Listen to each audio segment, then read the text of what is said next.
Olá, numa produção da TV Unifev, afiliada à TV Brasil, está no ar mais um programa Coletiva, o nosso encontro semanal de entrevistas. O Corpo de Bombeiros da Polícia Militar do Estado de São Paulo completou 141 anos de história. Um balanço mais recente traz números grandiosos sobre o trabalho dos bombeiros. Somente em 2020, no estado de São Paulo, foram atendidas mais de 2 milhões de ligações no telefone emergencial 193. Isso significa uma ligação a cada 13 segundos. Para falar um pouco sobre esse trabalho desenvolvido aqui em nossa região, está comigo aqui hoje o comandante do 3º Subgrupamento de Bombeiros do 13º GB, o capitão Diego Moraes Silva Machado. Capitão, seja muito bem-vindo e obrigada pela presença.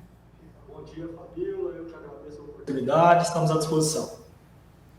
Capitão, são 141 anos de história. Quais são os pontos mais importantes que a corporação tem para comemorar nessa data? Para falar da história do Corpo de Bombeiros, né, a gente começa aí desde, enfim, no estado de São Paulo, propriamente, que a gente está falando do Corpo de Bombeiros do estado de São Paulo, nossa história remonta a 1830. Lá na cidade de São Paulo, então, ainda como capitania hereditária, né, bem no passado mesmo, as pessoas já se organizavam para apagar pequenos princípios de incêndio. Crianças, mulheres, idosos carregavam baldes de água do poço mais próximo até aquela casa que estava queimando e ali tentavam apagar o fogo, debelar as chamas. Mas, propriamente, no estado de São Paulo, o Corpo de Bombeiros foi criado em 10 de março de 1880, por conta de necessidade de convívio social mesmo. Queimou a biblioteca do Largo de São Francisco, queimaram alguns edifícios importantes à época, enfim, pegaram 20 homens, 20 pessoas, 20 integrantes, vindos lá do Distrito Federal, do Rio de Janeiro à época, e compuseram, junto com a Guarda Municipal, uma seção de combate a incêndios. Desde então, a nossa história aqui no estado de São Paulo, ela está escrita formalmente.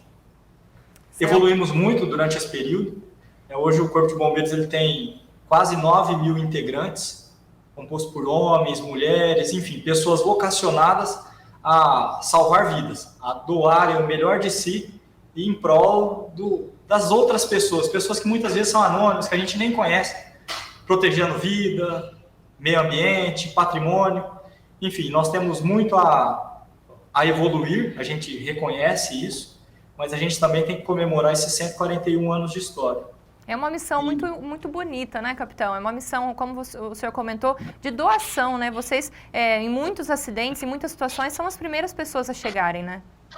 No momento de maior desespero da pessoa, eu costumo dizer que ela lembra, obviamente, das suas crenças ali, pede a Deus que aguarde e, em seguida, liga o 93, que é o telefone de emergência do Corpo de Bombeiros, é onde a gente chega, no momento de maior fragilidade da pessoa, onde ela muitas vezes está com a sua vida comprometida, no acidente de trânsito, presa às ferragens, sem condições de mobilidade, ou está vendo seu patrimônio de uma vida de trabalho, de sacrifício, se esvaindo, sendo consumido pelas chamas, ou até mesmo um animal em situação de risco, que já não tem mais outra solução, e as pessoas veem aquela situação e ligam. Desde o mais simples, aquele pombo preso numa linha de pipa, até como vocês viram esses dias aí, um tamanduá bandeira, um filhote tamanduá bandeira, a mãe faleceu e um agricultor viu lá um filhotinho de tamanduá deitado sobre o cadáver da mãe há mais de 3 dias.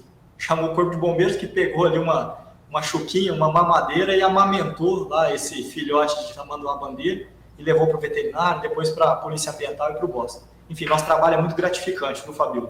E é importante esses exemplos, né, capitão? Porque as pessoas acham, assim, que bombeiro é só para incêndio, né? E é muito mais que isso, né, o trabalho de vocês.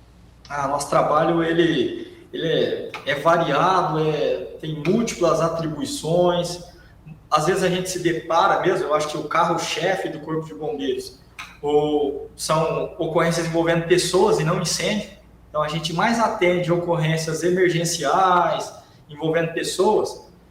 O trabalhador que caiu infelizmente não utilizou talvez o equipamento adequado ou por algum outro motivo, ele sofreu uma queda num terreno acidentado. É o Corpo de Bombeiros que vai lá para retirá-lo.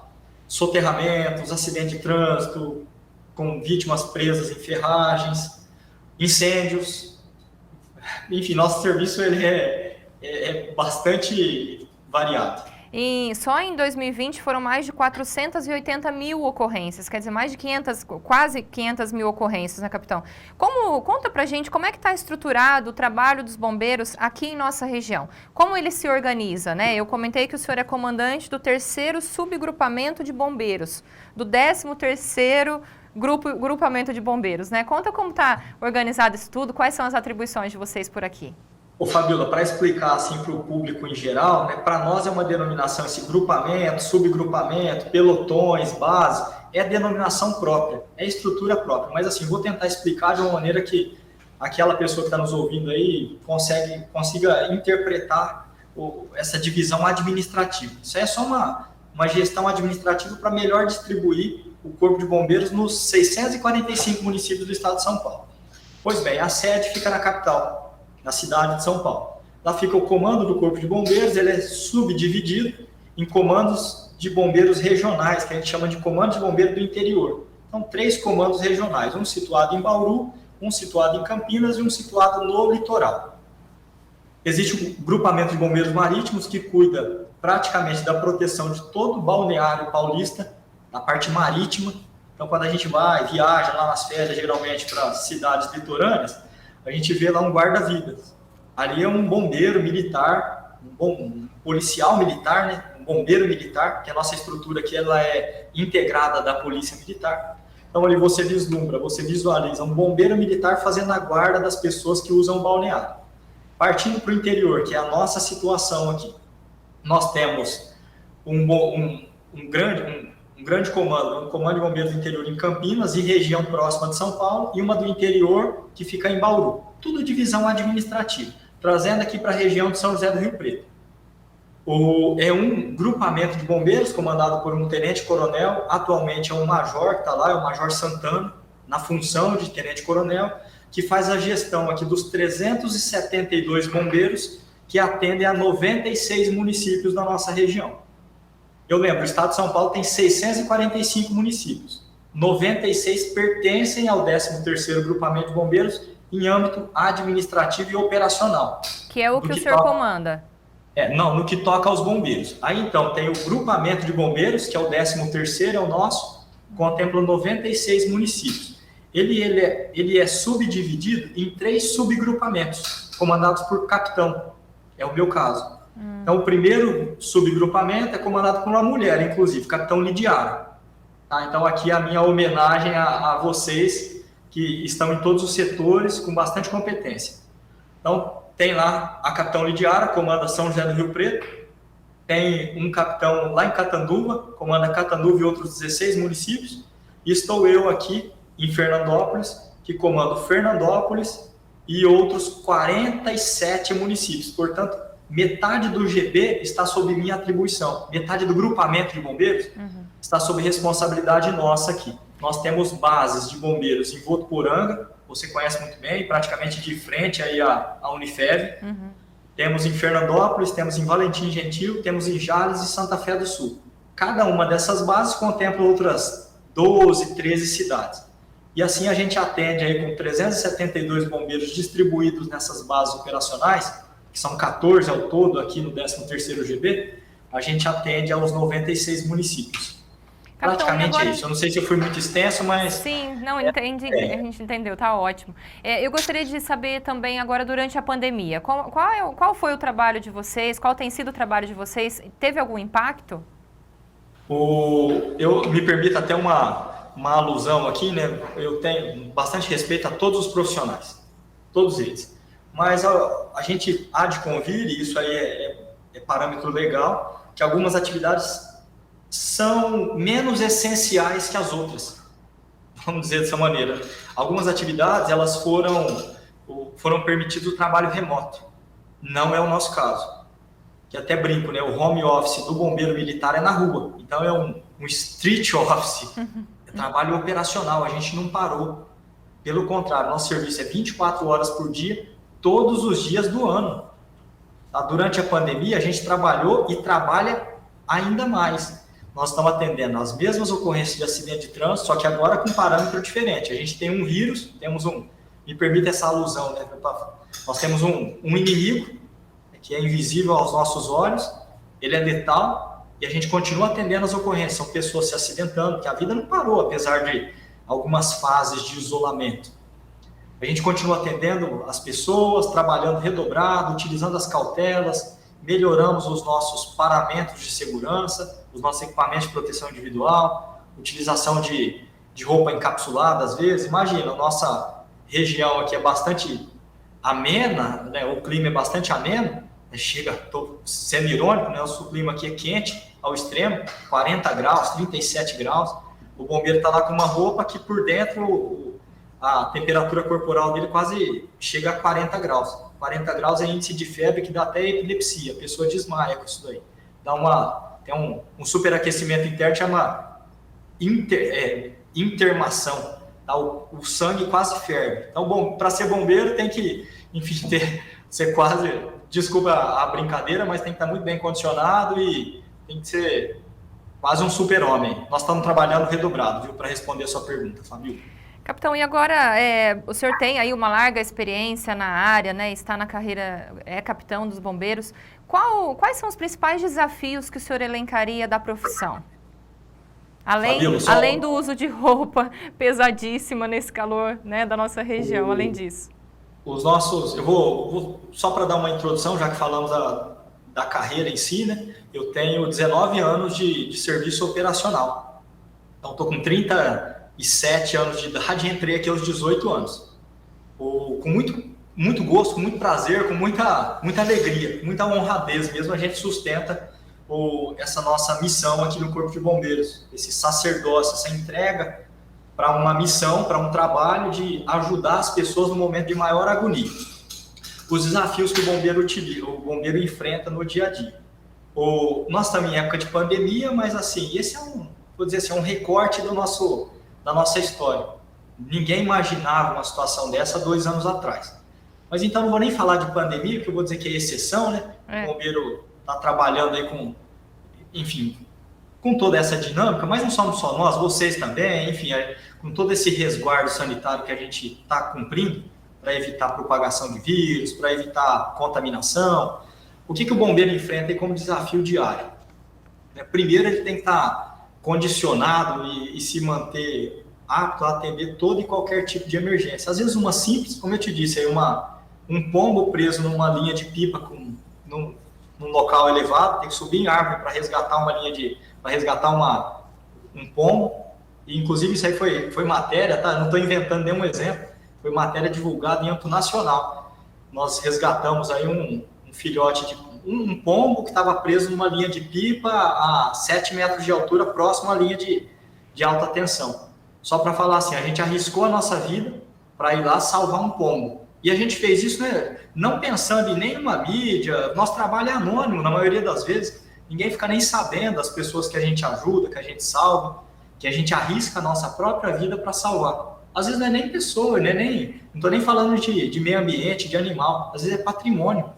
O que a pessoa trabalhou a vida toda ali, a casa dela até sendo incendiada, a indústria dela pegou fogo. E a gente vai lá e se doa mesmo. Às vezes já dá até mais do que gostaria, né?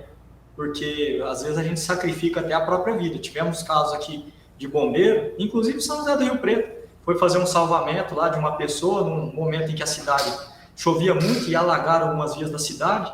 Tinha uma pessoa lá que até hoje a gente não sabe o nome, mas estava ilhada próxima de uma moto. O bombeiro foi fazer a travessia lá, para quem conhece a Andaló, isso aí foi na Avenida Alberto Andaló, uma das vias principais de São José do Rio Preto. Sim. Ele foi fazer a travessia para acessar essa pessoa e resgatá-la, salvá-la. No meio do caminho, ele submergiu, afundou, deve ter pego um enrosco, um tronco de árvore, um carro que estava rodando, uma banca de revistas. Esse bombeiro faleceu, isso aí foi em 2010, e hoje, para quem olha ali aquela represa municipal, tem uma fonte.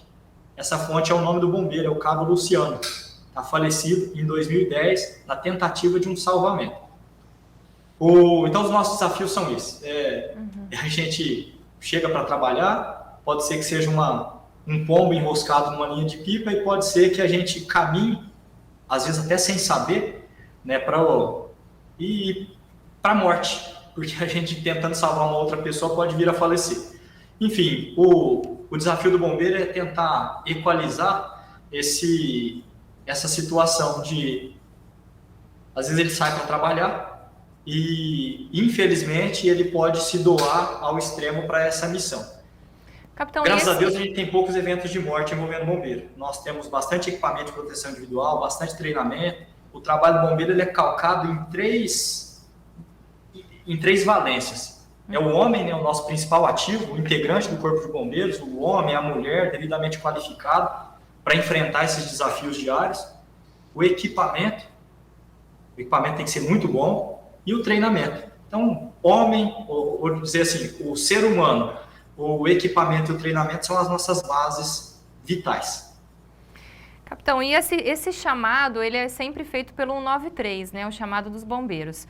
Como é estruturado esse atendimento aqui em Votuporanga? Cada cidade tem a sua central ou é uma central única para a região toda? Como funciona? Até pouco tempo atrás, Fabio, o nosso serviço de atendimento a urgências via 193, ele era local. Então, se uma pessoa tivesse algum problema em Votuporanga, ele ligaria 193 e ele seria atendido pela Central de Atendimento e Despacho de Votuporanga, que encaminharia uma viatura para atendê-lo com bastante brevidade. Por questões de gestão operacional, lembra que eu te falei que lá em Bauru é um dos grandes comandos, o Corpo de Bombeiros do Interior fica em Bauru? Sim. Portanto, essa estrutura de chamados 193 foi redirecionada e hoje é uma central de atendimento, um COBOM, uma central de operações de bombeiros em Bauru, que atende toda a nossa regional. Então, uma pessoa que passe mal aí vou exagerar, mas na porta do Corpo de Bombeiros, às vezes o bombeiro está visualizando ali, ele chega antes do chamado 193.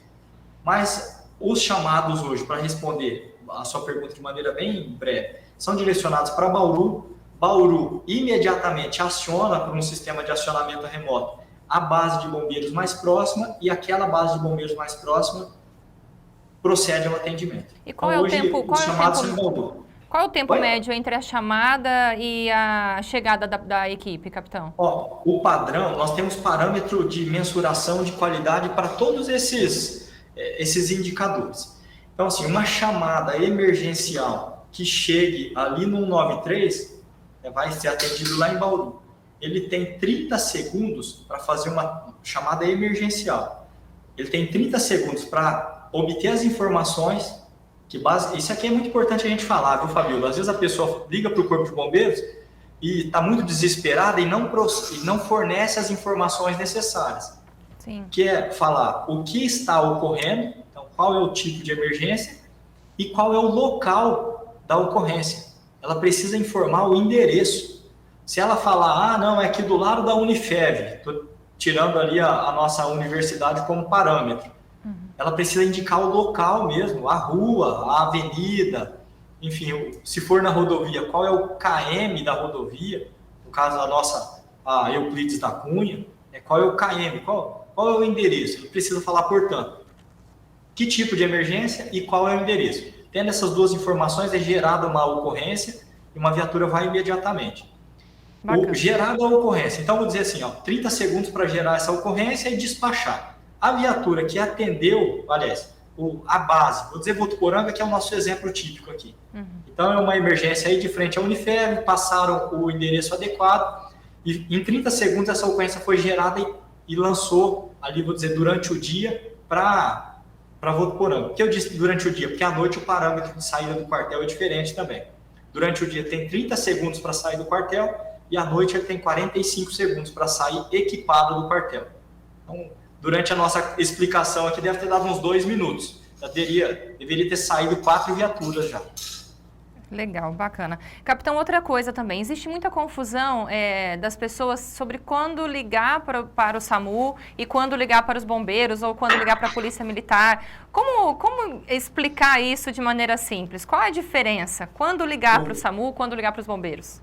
O pessoal faz bastante confusão com relação à atribuição desses órgãos. E isso aí talvez seja uma questão para a gente ir esclarecendo e aos poucos a gente tenta fazer isso mesmo. Há todo um regramento legal para isso, do Fabio. Tem leis, tem decretos que regulamentam qual é a atribuição de cada tipo de órgão. Mas, assim, primeiro a gente precisa saber quais são os números, né? Eu acho que o 190 ninguém duvida, ninguém desacredita, é o telefone da Polícia Militar. 193 é o telefone do Corpo de Bombeiros Militar. E 192 é o telefone do SAMU. Temos também outros telefones, aí não vou nem ficar falando, temos da Guarda Municipal, temos de zoonose, todos com o número começa com 1. Mas enfim, esses 3 serviços de emergência são os mais comuns e os mais utilizados pela população em geral. 190 Polícia Militar, 193 Corpo de Bombeiros Militar, 192 SAMU. E aí eu preciso saber, tive uma emergência, eu ligo para o SAMU ou ligo para o bombeiro? Se for uma emergência que a gente chama tecnicamente de caso clínico, eu estou em casa e o meu parente sofreu um desmaio, perdeu a consciência e caiu dentro de casa. Isso aí tecnicamente é chamado de caso clínico. É caso de SAMU, é 192. Eu estou no âmbito, vamos dizer assim, estou na rodovia, passei e vi um carro capotado. Infelizmente são questões do dia a dia que a gente se depara, viu, Fabio? Sim. Então, um capotamento de veículo com vítima, eu passei, para quem eu ligo? 193. Emergências traumáticas são de atribuição do Corpo de Bombeiros. Emergências caso clínico são de atribuições do SAMU. Então, uma parada cardiorrespiratória. E os leigos, as pessoas não conseguem perceber quando é um ou outro, mas assim, basicamente, eu não preciso de utilização de ferramenta, eu preciso de ferramentas robustas mesmo, um trabalhador com a mão presa numa ferramenta de ambiente moveleiro, aí sei lá, tá com a mão presa, eu preciso ir lá fazer arrombamento? Corpo de Bombeiros. Não, o indivíduo machucou o dedo trabalhando lá, ele precisa de um socorro pré-hospitalar ou de um suporte avançado. SAMU 92. Seria mais, acho que bombeiros é quando exige um resgate, né, capitão? Acho que essa palavra do resgate, né, eu acho que é o que talvez definiria, assim, diferenciaria um pouco mais aí os serviços de vocês. Não sei se eu entendi bem, mas acho que não, é isso. É isso mesmo. Tendo uma necessidade de resgate, a gente aciona o Corpo de Bombeiros. É isso mesmo. Capitão, outra situação também. Sobre os trotes, a gente sabe que é muito comum. Vocês ainda sofrem bastante com situações assim? Essa pergunta é bastante importante, Fabíola, porque às vezes a gente é acionado indevidamente por um falso alarme, inclusive é uma contravenção penal isso daí, é um delito. E a gente vai e se desdobra pensando que aquilo é real, empenha diversas viaturas e quando percebe e constata que é um trote. Enfim, é perda de dinheiro, porque o Estado gasta muito com isso, combustível, viaturas, homens trabalhando. Já tivemos casos aqui, Fábio, de acionar até o Águia. Pensa bem, a hora de voo gira em torno de R$8 mil de um helicóptero. Nossa. Eu tenho piloto, tenho copiloto, tenho 2 tripulantes. 4 homens numa aeronave, um helicóptero militar, mais outras 3 viaturas do Corpo de Bombeiros, para tentar encontrar uma pessoa que teria capotado o carro e estaria em algum lugar, num terreno acidentado e precisando de socorro. Essa ocorrência foi real. Eu não estou inventando. Mais uma vez, eu não invento exemplo. Eu era o tenente, plantonista à época, trabalhava em São José do Rio Preto. Uma pessoa já tinha ligado por 3 vezes. Naquela época, o nosso atendimento era local. Então, eu já tinha ligado 3 vezes para o 193, Corpo de Bombeiros, emergência, e relatava esse caso. Capotei meu carro, eu estou aqui num barranco, no meio do mato, não consigo me mexer e eu preciso de ajuda. Tá bom, foi o helicóptero Águia com um piloto, um copiloto, outros 2 tripulantes, R$8 mil a hora de voo. Foi um caminhão de combate a incêndio, foi a viatura do tenente oficial de área e foi uma viatura de resgate. Ficamos por mais de 2 horas andando naquelas imediações que ele havia indicado e não constatamos nada. Esse fato foi tão inusitado, o Fabíola, que é talvez um dos mais paradigmáticos que a gente tem aqui, porque a pessoa foi responsabilizada. Naquela ocasião, havia uma cobertura televisiva que acompanhava, então, as ações do Corpo de Bombeiros. Eu falei isso com propriedade porque eu era o tenente de plantão, tá? Então, tinha um carro de reportagem de uma emissora de TV bastante famosa da nossa região que acompanhava o nosso atendimento. E ela percebeu a frustração, nossa, de ter sido acionado para um trote. Enfim, com tudo isso, a gente movimentou os meios de investigação, registramos um boletim de ocorrência e foi feita uma triagem, foi feita uma quebra, vou dizer dessa maneira, né? Uma quebra de sigilo telefônico daquele número e chegou-se ao autor daquela contravenção, daquele delito. Esse indivíduo foi autuado em flagrante na delegacia ali de São José do Rio Preto, na central de flagrantes, foi arbitrado fiança, enfim, foi processado por isso. Trote, ele é muito sério, é crime, é um desserviço para a população, enquanto a pessoa, o bombeiro, o corpo de bombeiros, atende a um chamado falso, a um falso alarme, a um trote, ele poderia estar salvando uma criança engasgada, com certeza, uma parturiente que está em casa, não teve condições de ir tempestivamente ao hospital e está dando à luz ali, a uma pessoa que, enfim, que precisaria realmente de um socorro do corpo de bombeiros. Então, o trote para a gente é péssimo, é ruim, é um desserviço.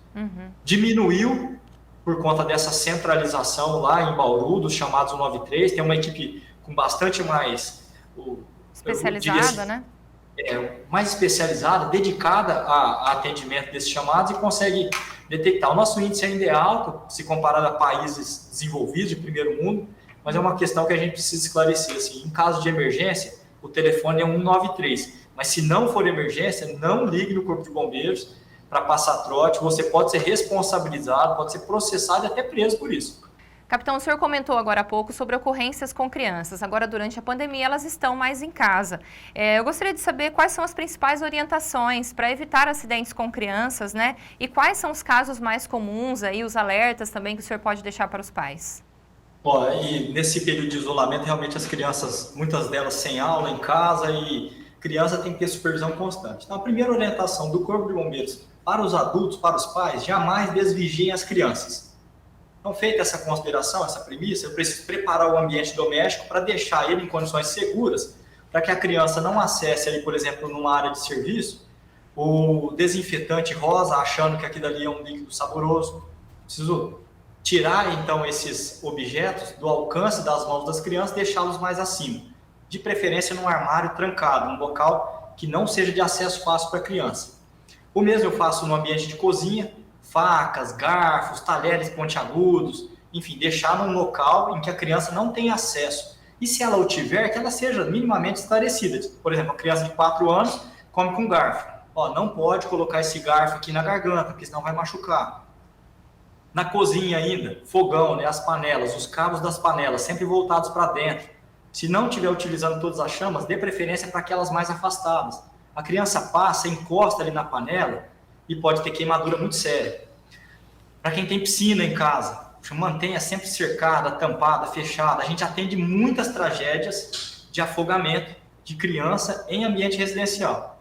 Tivemos alguns casos aqui terríveis, né? Crianças afogadas em época festiva, Natal, criança afogada em piscina, criança de 9 meses, de 1 ano e meio. Então, tragédia inesquecível. E por fim, os objetos.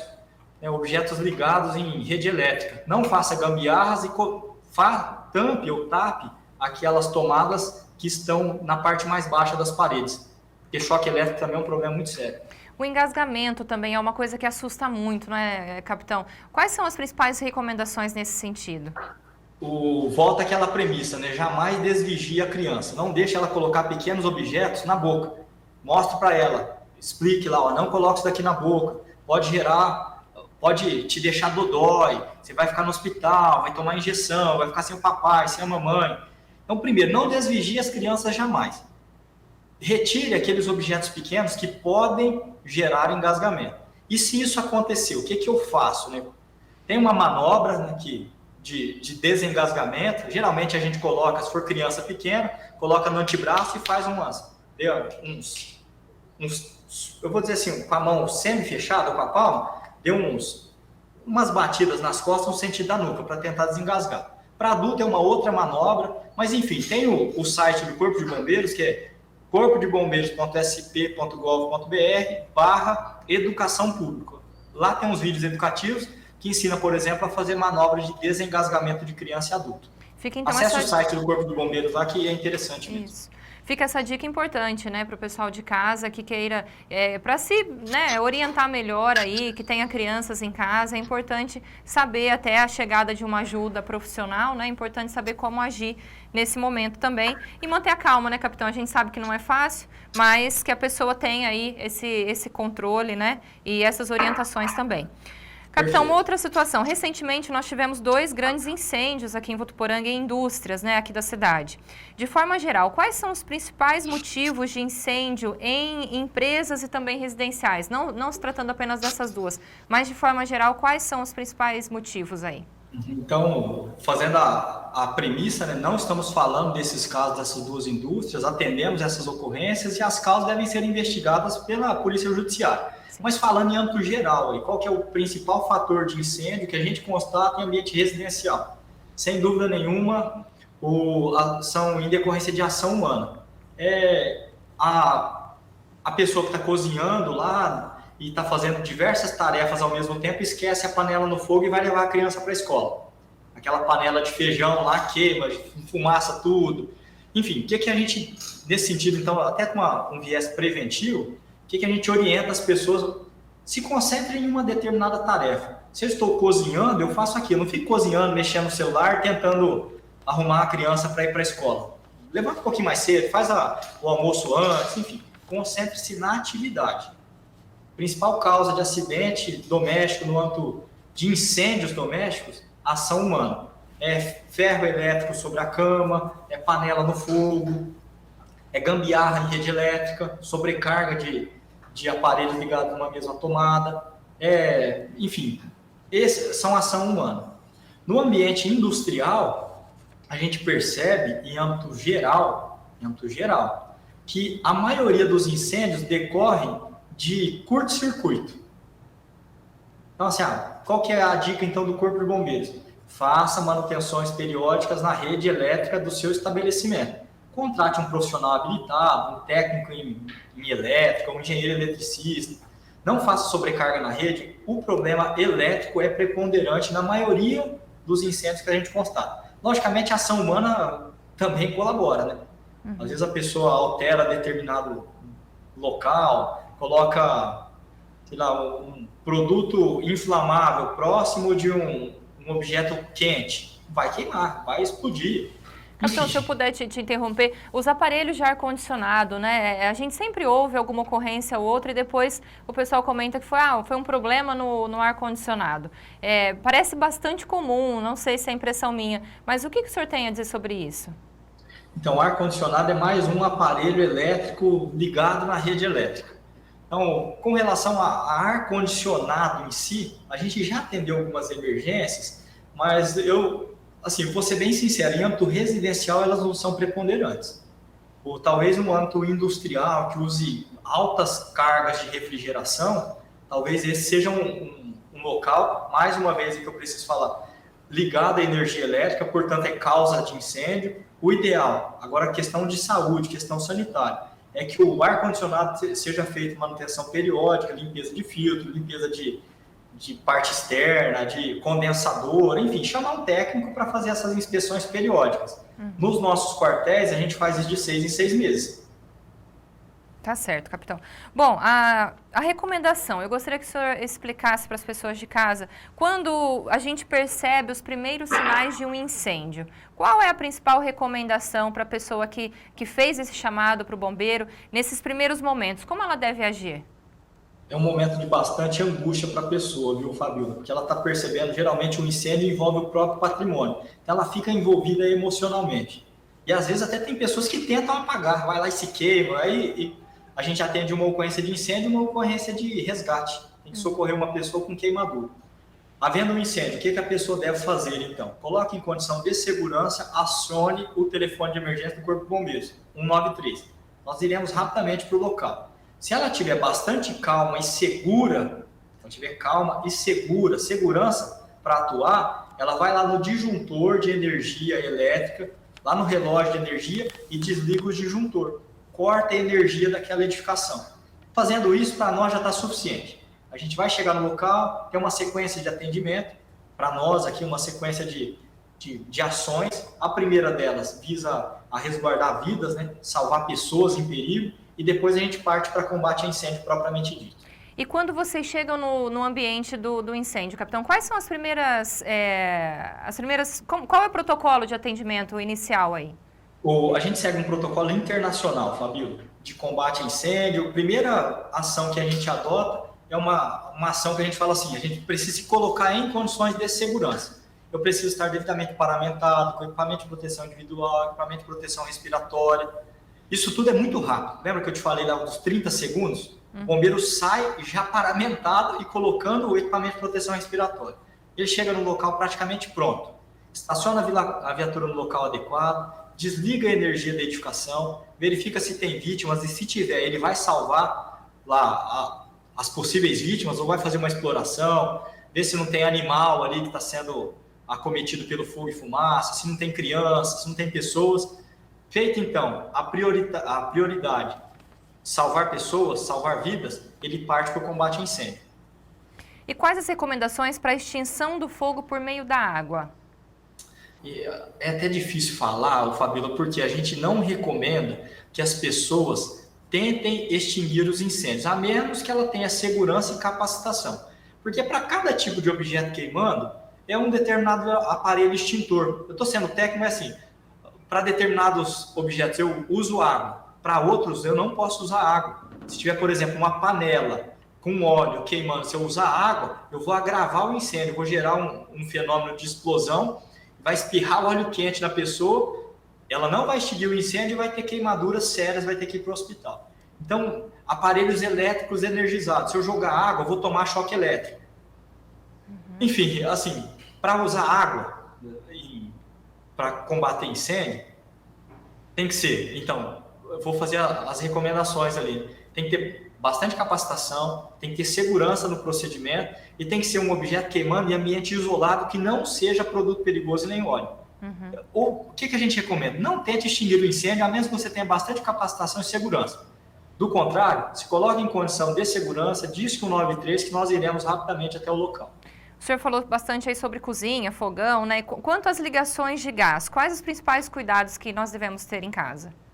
O grande vilão do ambiente residencial é o gás de cozinha, né? Primeira coisa, vá lá e verifique o registro. Eu faço essa chamada, viu, Fabíola? Você e os nossos auxiliares aí do ambiente de gravação, quando chegar em casa, vai lá e dá uma olhada no seu registro que interliga o botijão ao fogão. Veja lá a data de validade dele. Geralmente aquela data de validade que está lá, aquele número que está lá, é a data de fabricação. E tem uma setinha falando quando ele vence. A maioria dos incêndios que a gente vê são incêndios que originam ali no ambiente doméstico, no ambiente de cozinha, e o registro está vencido há mais de 10 anos. Tá? O registro tem validade de 5 anos. A gente acha que ele tem validade eterna, mas não, são 5 anos de validade a partir da fabricação. A mangueira que interliga o fogão, dá uma olhada nela, porque ela também tem validade, geralmente 5 anos. Veja se ela não está ressecada, se ela não está dura, se ela não perdeu a elasticidade, se ela ainda tem as inscrições de validade. Enfim, faça uma inspeção no seu aparelho de fogão, aí, no seu aparelho de cozinha, para ver se ele está adequado. É uma recomendação mesmo, viu, Fabíola? Depois eu vou te perguntar se você fez aí. Bom, capitão, vamos então continuar aqui nosso bate-papo, que está bastante interessante. Quanto à questão de pessoas que queiram adaptar e regularizar as suas empresas, né? O que elas devem fazer para cumprir todas as normas, toda a legislação estabelecida? Bom, excelente pergunta, Fabíola. Te agradeço porque regularizar a edificação perante o Corpo de Bombeiros e ter lá o auto de vistoria do Corpo de Bombeiros minimiza ou evita os riscos de incêndio. Então, o primeiro passo é, existe um site na internet do próprio Corpo de Bombeiros. Então, mais uma vez, vai lá no seu navegador, corpodebombeiros.sp.gov.br. Existe um link lá, regularize a sua edificação, tem uma cartilha. O próprio cidadão mesmo lendo aquilo lá, ele vai ter condições de fazer os preenchimentos, mas se ele não tiver, ele procura um profissional habilitado, geralmente um engenheiro, um arquiteto, que trabalha nessa área de segurança contra incêndio e vai assessorá-lo devidamente. Isso é muito importante mesmo, porque evita tragédias. Capitão, nós estamos entrando aí agora num período de seca, vamos dizer assim, né? 2020 trouxe um cenário que castigou muito, né? Com a seca, com as queimadas. Qual é a previsão agora para 2021? Nós tivemos um período de chuva aí muito escasso. Quais são as previsões para os bombeiros? Como vocês estão se preparando para esse momento? Em que pese a pandemia, né, o tempo continua seco, o mato continua alto e as pessoas, infelizmente, continuam ateando fogo no mato. A nossa região, embora seja bastante quente, o Fabíola e demais ouvintes, os nossos espectadores, me direciono para eles agora, no Fabíola, que é muito importante a população colaborar no sentido de não atear fogo em mato, não fazer limpeza de terreno mediante queimado. A maioria dos incêndios da nossa região são decorrentes de ação humana. A nossa região é muito quente, mas assim, a gente não constata, na prática, combustão espontânea. Até mesmo algumas ações aí que a gente percebe da população não são tão eficazes para gerar um incêndio. A pessoa geralmente vai lá e coloca fogo mesmo. E aí ela perde o controle, ela coloca fogo num terreno urbano, e a gente que mora em Votuporanga, né, tem bastante terreno sem edificação. A prefeitura fiscaliza, eu sei, determina a roçada periódica, mas às vezes as pessoas vão lá e queimam o mato do terreno. Essa queimada, ela perturba toda a vizinhança, toda a população. Também em época de pandemia, crise respiratória, síndrome respiratória, e a pessoa respirando fumaça. Isso aí agrava problema de saúde, problema pulmonar, é questão de saúde pública. Então nós temos bastante, assim, o cenário é bastante crítico, tá muito quente, e nós temos mobilizado no sentido de, enfim, envolver a população em geral, os órgãos competentes, Defesa Civil, Secretaria do Meio Ambiente, Secretaria de Saúde, para melhorar essa gestão de incêndios florestais. Às vezes a pessoa não tem noção, mas ela coloca fogo ali num terreno, ou para baixar o mato na borda do município, isso daí passa por um canavial, passa por um seringal, passa por um pasto, mata animais, polui o meio ambiente, dificulta a nossa respiração, é um problema muito sério. Tivemos 55 mil ocorrências de incêndio o ano passado, Fabíola, aqui no estado de São Paulo. 37 mil incêndios em vegetação. Então, mais da metade dos incêndios que a gente atende são referentes a incêndio florestal. É muito problema, a gente precisa da população engajada no sentido de evitar e de não colocar fogo em mato. Sem contar que é um crime também, né, capitão? É um crime, né? É crime, é um desrespeito à natureza, é um desrespeito à saúde de todos nós. Não atirem, não ateiem fogo no mato. A questão de beiras de rodovia a gente também percebe bastante, né, capitão? Seria mesmo a questão da bituca de cigarro? Esse é um comportamento inadequado, deseducado e às vezes gera um princípio de incêndio. Gera. Mas assim, já fizemos experiências práticas com relação a isso e uma bituca de cigarro, apesar de ser infração de trânsito, quase um crime ambiental, né, se atear fogo, mas assim, a gente percebe que a maioria dos incêndios não é uma bituca de cigarro, não. É a pessoa que para ali mesmo e ateia fogo para baixar o mato na margem da rodovia. Isso aí gera acidente de trânsito. Tá? Temos rodovias aqui intransitáveis por conta de fumaça em alguns períodos do ano, em determinados horários. Não façam isso, não ateiem fogo no mato. Isso é um desrespeito à natureza, é um crime, é uma infração de trânsito às vezes, é um desrespeito a todos nós. Capitão, outra frente de atuação dos bombeiros é em lagos e rios aqui da nossa região. Como estão as ocorrências nesse sentido? Nossa região, Fabíola, é conhecida como região dos grandes lagos. Temos grandes bacias hidrográficas aqui na nossa região, Rio Tietê, Rio Grande, Rio Paraná. Enfim, as pessoas aproveitam ali os finais de semana, principalmente, para se reunirem nas praias da nossa região. Nós temos bastante atuação nessas ocorrências visando a evitar afogamentos. Então, a primeira questão que a gente orienta, né, mediante uma operação que a gente realiza, que é praia segura. Vai lá e orienta os banhistas. Não vá, não faça ingestão de bebida alcoólica, aí tente fazer travessia de rio. Tivemos diversos casos de afogamento e óbito por conta disso. Tem uma outra operação que a gente realiza também, que é uma operação chamada represa segura. A gente vai lá e orienta os pescadores na saída das pescas no período permitido, que eles utilizem o colete salva-vidas. Essas são as orientações básicas aí. Se ingerir bebida alcoólica, não faça um teste de natação, não faça mergulhos em locais desconhecidos, porque também temos, além dos afogamentos, temos ocorrências de trauma, pessoas já ficaram paraplégicas por mergulhar em local desconhecido, bate a cabeça num tronco, numa pedra e, enfim, é tragédia para o resto da vida. Outra situação são as incidências de raios, que é muito comum aqui também em nossa região. Quais são as principais orientações nesse momento? Em período de tempestade, de chuva, infelizmente estamos entrando no período de seca, né? Mas isso acontece com mais frequência, os raios são em períodos chuvosos. Mas assim, havendo chuvas, ainda que essas chuvas pequenas de verão, se coloque em local seguro, mas não embaixo de árvore, próximo de rede elétrica, porque esses locais atraem descarga energética. Então, o ideal, assim, é que em períodos de chuva a pessoa fique em casa, se estiver no carro, fica dentro do carro. Ou, geralmente eles têm o hábito de se abrigar próximo de rede elétrica ou embaixo de árvore, e esses locais são atrativos de raio. Tivemos já emergências trágicas na nossa região.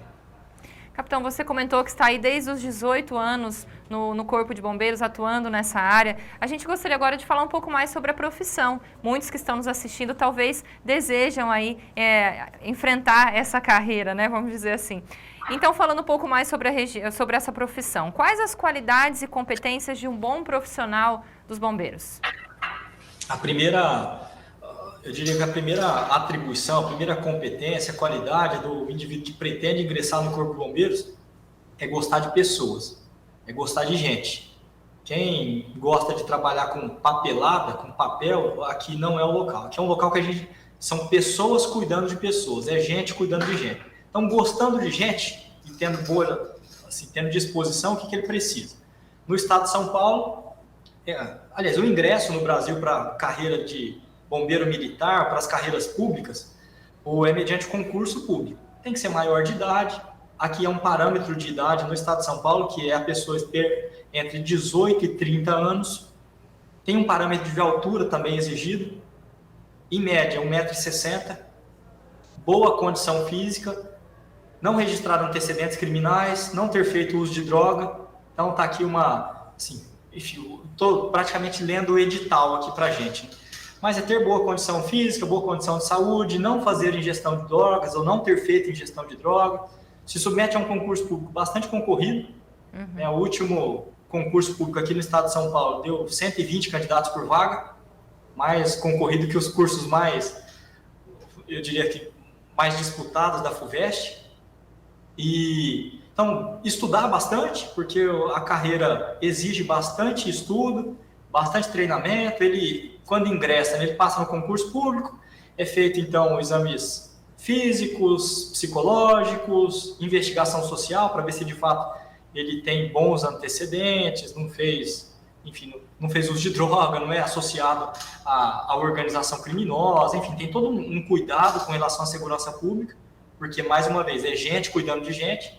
Ele faz um curso de formação para soldado, 12 meses, 1 ano. Para a carreira de oficial, ele ingressa no Barro Branco mediante vestibular. Entre 18 e 30 anos, com aqueles mesmos parâmetros físicos que eu te disse, ele enfrenta o vestibular. Passado o vestibular, ele vai para o curso de formação. O curso de formação é de 4 anos, é uma carreira de nível superior. Ele ingressa, então, como aluno oficial e pode se aposentar como coronel. Na carreira mais operacional, eu diria, que a carreira de oficial é uma carreira híbrida. Ele é gestor e ele também é operacional. A carreira das praças, ele ingressa como soldado, concurso público também, e encerra a carreira como subtenente, comandando equipes operacionais. É uma carreira brilhante, é uma dedicação mesmo, é um estilo de vida diferente. Muitas pessoas falam que, inclusive é comum, né, trabalhar no Corpo de Bombeiros assim, ele não vai ficar milionário, mas a satisfação do dever cumprido, de auxiliar uma pessoa, não tem dinheiro que pague. Então, é uma carreira que eu fiz há 18 anos atrás, há 19 anos, quando eu tinha lá meus 17 anos. Fui muito feliz e dou graças a Deus de cumprir essa missão aqui. A título de curiosidade, quando vocês não estão atendendo ocorrências, qual é a rotina dentro da corporação? O bombeiro aqui, o bombeiro militar, dentro do quartel, ou ele está treinando ou ele está testando os equipamentos. Ele vai fazer limpeza de viaturas, ele vai fazer limpeza das instalações. As nossas instalações, somos nós que limpamos, não temos faxineiro, é a gente mesmo que limpa. Então, tem uma rotina de limpeza, uma rotina de manutenção de equipamentos e rotina de treinamento. Ele de manhã ele faz uns treinamentos de salvamento em altura, depois ele vai correr, a depender do período do ano ele vai nadar, ele vai fazer exercício de combate a incêndio. Bombeiro, ele está atuando em ocorrência ou ele está no quartel, fazendo manutenção ou treinando. Nossa rotina é essa. E quanto à presença das mulheres na corporação? As mulheres na corporação são muito importantes, Fabíola, e estão presentes na corporação desde a década de 90. Eu diria assim que é recente as mulheres no âmbito do Corpo de Bombeiros e até mesmo nas carreiras militares. Mas o Corpo de Bombeiros, até pouco tempo atrás, era uma profissão eminentemente masculina. Graças à evolução dos tempos, a gente tem hoje as mulheres que integram o nosso corpo de combatentes. Elas são bastante, assim, eu vou dizer assim, bastante combativas, são mulheres aguerridas mesmo, são donas de casa, são mães e são combatentes de bombeiro nas horas vagas, eu diria. Brincadeiras à parte, as mulheres aqui têm um sucesso muito grande.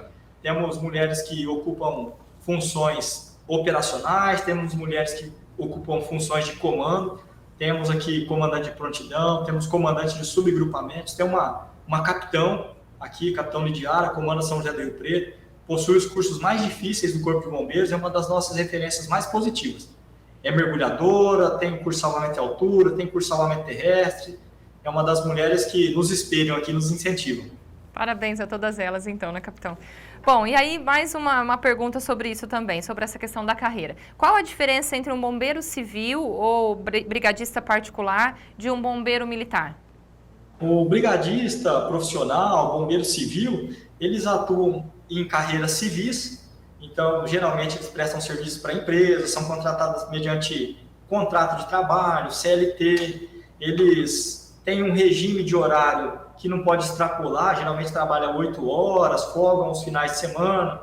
A carreira militar não é uma carreira que, senão você trabalha num regime de dedicação exclusiva, então não posso ter 2 empregos, eu só tenho um emprego, a minha carreira é a carreira militar. O regime de trabalho é 24 horas ininterrupto, todos os dias do ano. Às vezes estou de folga, às vezes estou de trabalho, mas a minha dedicação exclusiva é aqui. Eu estou sob um regramento, nós, né, bombeiros militares, estamos sob um regramento diferenciado. É proibido sindicalização, é proibido greve, é proibido interromper as atividades. Então eu estou descontente com determinada, eu vou dizer assim, política pública, vou dizer salário. O salário é sempre um problema para a população em geral e não é diferente para a carreira militar, não é diferente para o bombeiro. Ainda que ele esteja descontente, não receba o salário que ele acredita ser o mais adequado, o nosso aqui no estado de São Paulo, graças às políticas em geral, é um salário bom, mas ele não pode interromper o serviço, ele não pode interromper as atividades. Enfim, ele tem um regramento muito específico, a carreira militar exige isso dele, exige uma dedicação exclusiva, uma proibição severa, um regramento bastante contundente. Capitão, para encerrar então, para as pessoas que estão nos assistindo e admiram o trabalho dos bombeiros e quiserem colaborar também com vocês, a gente sabe que existem algumas campanhas de doação. Eu gostaria que o senhor explicasse como é possível colaborar com o trabalho dos bombeiros, com doações, enfim. As pessoas que queiram colaborar com o Corpo de Bombeiros, qual é a indicação que a gente tem hoje? Que procurem a Fundabom, é a Fundação de Apoio ao Corpo de Bombeiros. É uma fundação sem fins lucrativos que tem por missão auxiliar o Corpo de Bombeiros nas suas demandas. Então, quem quiser doar, seja a doação que ela queira fazer, ela procura a Fundabom, existe um site na internet, é Fundabom, pode digitar aí no seu navegador, no aplicativo de pesquisas. É a Fundabom, ela fica sediada em São Paulo, ao lado do nosso comando do Corpo de Bombeiros, entidade sem fins lucrativos que recebe doações e que tem por missão auxiliar o Corpo de Bombeiros para cumprir as suas atribuições. Capitão, muito obrigada, então, pela sua presença aqui hoje, mesmo virtual, né? Foi um bate-papo muito interessante, acredito que a gente tenha conseguido passar aí muitas orientações para o pessoal de casa. A gente agradece mais uma vez a sua atenção. Fabíola, eu que agradeço a você, ao programa, à TV Unifel, muito obrigado pela oportunidade. Lembro mais uma vez que, em caso de emergência, o telefone de bombeiros é 193, estamos disponíveis todos os dias do ano. Muito obrigado e um bom dia a todos. Um bom dia para você também. A você de casa fica o nosso abraço. Muito obrigada pela sua companhia. Continue acompanhando toda a programação da TV Unifev. E se você desejar assistir aos nossos programas anteriores, ao Coletiva, é só acessar o nosso YouTube. A gente volta na próxima semana. Até lá!